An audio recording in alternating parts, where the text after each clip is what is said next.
Physics 312 எல்லாம் கிட்ட வந்துருச்சு இல்லையா? டென்ஷன் ஆகுதா? கவலையப்படாதீங்க. இந்த எக்ஸாமை ஒரு பெரிய பசில் மாதிரி நினைச்சுக்கோங்க. அதை எப்படி ஈஸியா சால்வ் பண்றதுன்னு நான் உங்களுக்கு சொல்ல போறேன். நிறைய மார்க்ஸ் வாங்குறதுக்கான சீக்ரெட் வழியை திறக்க ரெடியா இருங்க.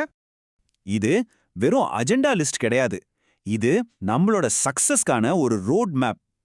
நாம பார்க்க போற ஒவ்வொரு ஸ்டெப்லையும் இந்த எக்ஸாமோட ஒரு சீக்ரெட்டை நாம கண்டுபிடிக்க போறோம். எல்லா கன்ஃபியூஷன்ல இருந்தும் ஒரு கிறிஸ்டல் கிளியர் ஐடியாவுக்கு போக ரெடியா? இந்த கவர்மெண்ட் டாக்குமெண்ட்ஸ் எல்லாம் வெறும் பேப்பர்னு நினைக்காதீங்க. இதுதான் நம்மளோட சீக்ரெட் வெப்பன். நல்லா ஸ்கோர் பண்றதுக்கான எல்லா ட்ரிக்ஸும் இதுக்குள்ள தான் ஒளிஞ்சிருக்கு. வாங்க அதை எப்படி யூஸ் பண்றதுன்னு பார்க்கலாம்.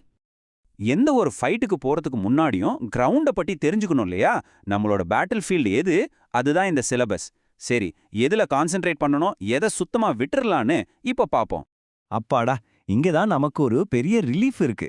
நல்லா பாருங்க, இந்த வலது பக்கம் இருக்கிற 18 லெசன்ஸ் மேல மட்டும் நீங்க கவனம் வச்சா போதும். மத்தத பத்தி கவலையே பட வேண்டாம்.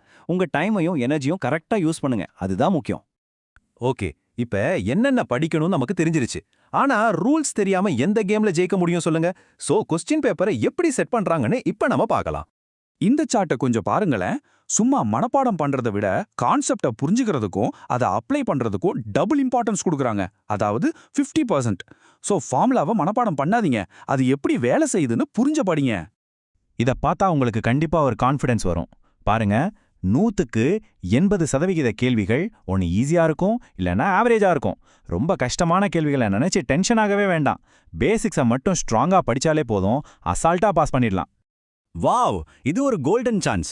மொத்த மார்க்ல சரியா பாதி, அதாவது 40 மார்க்க இந்த மல்டிபிள் சாய்ஸ் கொஸ்டின்ஸ்ல இருந்து தான் வருது. இந்த ஏரியால நீங்க கொஞ்சம் ஸ்பீடா இருந்தீங்கன்னா போதும், பாதி வெற்றியை அப்பவே கன்ஃபார்ம் பண்ணிடலாம். சரி, இப்ப ரொம்ப ரொம்ப முக்கியமான ஒரு பகுதிக்கு வந்திருக்கோம். மார்க்ஸ் அள்ளி தர்ற கோல்டு மைன் எதுன்னு பார்க்கலாமா? இந்த சார்ட்டை பாருங்க, இந்த 3 மாடியூல் தான் கொஸ்டின் பேப்பர்ல டாமினேட் பண்ணுது. யோசிச்சு பாருங்க, மொத்த 80 மார்க்குக்கு 44 மார்க் இதுலேருந்து மட்டுமே வருது. அதாவது பாதிக்கு மேல. அதனால உங்க ஸ்டடி டைம்ல பாதிக்கு மேல இந்த 3 யூனிட்க்கு தான் நீங்க கொடுக்கணும். Electricity and magnetism, motion, force and energy, அப்புறம் ஆப்டிக்ஸ். இதுதான் ஸ்மார்ட்டான ஸ்ட்ராட்டஜி. ஓகே, தியரி எல்லாம் போதும். இப்ப நேரடியா களத்துல இறங்கி இந்த கொஸ்டின்ஸ் எல்லாம் நிஜத்துல எப்படி இருக்குதுன்னு ஒரு அலசுவோம். முதல்ல ஒரு அப்ளிகேஷன் பேஸ்டு கொஸ்டினை எடுத்து அனலைஸ் பண்ணுவோம். அதாவது படிச்ச விஷயத்த எப்படி பயன்படுத்துறோம்னு டெஸ்ட் பண்ற கேள்வி இது. இந்த கேள்விக்கு பேஸ் இந்த ஸ்ப்ரேகன் தான். நாம பெர்னோலி தியரம் படிச்சிருக்கோம் இல்லையா? அதோட ஒரு கிளாசிக் எக்ஸாம்பிள் தான் இது. இங்க கேள்வி என்னன்னா, பிஸ்டனை ஒரு குறிப்பிட்ட ஸ்பீட்ல தள்ளும்போது நாசில்ல இருந்து வெளியே வர்ற காத்தோட வேகம் என்னன்னு கேக்குறாங்க. இதுக்கு நம்ம ஈக்குவேஷன் ஆஃப் கண்டினியூட்டியை யூஸ் பண்ணணும். பாத்தீங்களா? சிம்பிள். A1V1 = A2V2. இந்த ஃபார்முலாவில கரெக்டா வேல்யூஸை சப்ஸ்டியூட் பண்ணா ஆன்சர் 2 m/s வந்துரும். இதுதான் உங்க அப்ளிகேஷன் ஸ்கில்ல செக் பண்றது. சரி, அடுத்ததா ஒரு 2 மார்க் டிஸ்கிரிப்டிவ் கொஸ்டின் பார்க்கலாம். இதுல கொஞ்சம் தியரி எழுதணும், டயக்ராம் வரையணும். இந்த மாதிரி கேள்விகள்ல ஃபுல் மார்க் வாங்குறது எப்படின்னு பார்க்கலாமா? இங்க பாருங்க, இந்த டயக்ராமும் பக்கத்துல இருக்கிற அந்த சின்ன டெஃபினிஷனும் சேர்ந்தா கான்செப்ட் எவ்வளோ கிளியரா புரியுது. ஒரு பக்கம் PN ஜங்ஷன், அதோட டிப்ளீஷன் ரீஜியன், இன்னொரு பக்கம் அதுக்கான சிம்பிள் விளக்கம். எக்ஸாம்ல நீங்களும் இதை தான் பண்ணணும். ஒரு நல்ல டயக்ராம் வரைஞ்சு இந்த டிப்ளீஷன் ரீஜன் எப்படி உருவாகுதுன்னு சுருக்கமா விவரிக்க சொல்லி கேக்குறாங்க.